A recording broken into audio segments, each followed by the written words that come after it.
Well, welcome back, everyone. This morning we have Steve Jones from CASA here to talk with us about the new changes in the CASA's training program, as well as the upcoming training session coming up next month. Thank you so much for joining us. Not a problem. Thank you for having me on again. Well, a big change that you all have made to your training here with CASA is 50% of it will be online, which is a big, I think, help for people with how busy everyone is these days. Exactly. It's always 30 hours. That's mandated by our national program. But 15 hours of that will be, instead of a classroom, you'll be a self-guided online study in a learning environment. Yeah. The other 15 hours will still be in a classroom setting.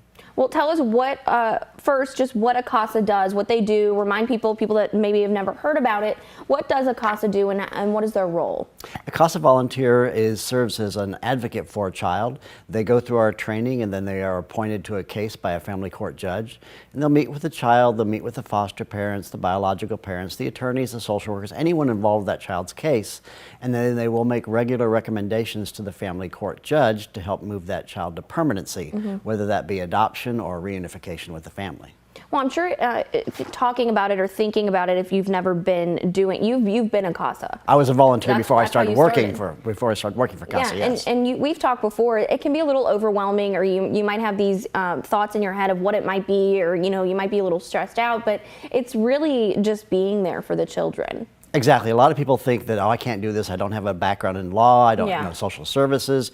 All it takes is you need to care. You need to care and want to help kids. We will get you the training and the background. And plus, once you're an advocate, you're assigned a full-time mentor. One of our staff members will be with you all the way through your case. So you're not alone. But all it takes is a caring heart. It doesn't really take a strong background in social services or law. So does the CASA go to court with the child that they're kind of representing?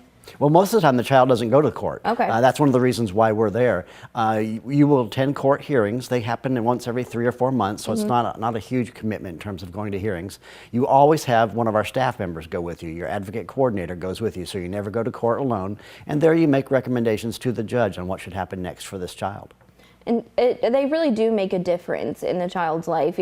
Talk a little bit about your experience as a CASA when you first started. Oh, very much so. You quickly find out, the children quickly find out that you are a constant in their life, because they may have parents who aren't a constant in their life. They may be in long-term incarceration, they may be in rehabilitation facilities, or they may just be gone. Yeah. I know in my case, the third time I went to visit one of the children on my case, he came running up to me and hugged me, and when I went to leave, he started to cry because he wanted me to stay. That's going to make me cry thinking about it. I mean, you become really, really close to these kids, and you become a strong advocate for them. You want them to have a good life, and however that needs to happen, that's what we're there for, is to make those kids' lives better. I'm sure it's really rewarding as well. Very much so. And you have a new training session coming up next month.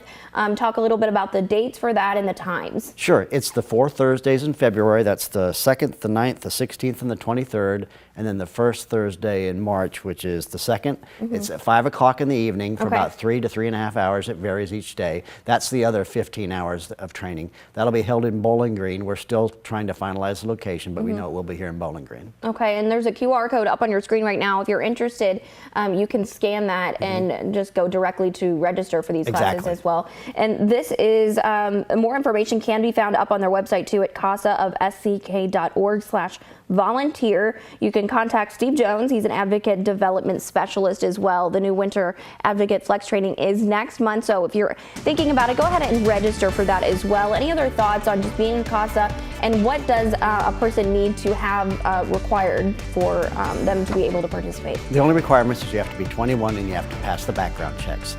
The only other thing I would add is we are expanding into Allen, Simpson, and Edmonson counties. Oh, wow. So we're really looking for volunteers in those counties. You don't have to live in that county to serve in that county, but most people do. But that's what we're really pushing for, because we have 3 whole new counties worth of kids now we're planning on serving, and we currently don't have any volunteers in those counties. Wow, okay, yeah, so definitely pushing for those counties and any volunteers anywhere that just really want to get involved. Thank you so much for being here. We really appreciate it. All the information will be up on our website. That QR code again up on your screen. If you're interested, we'll be right back.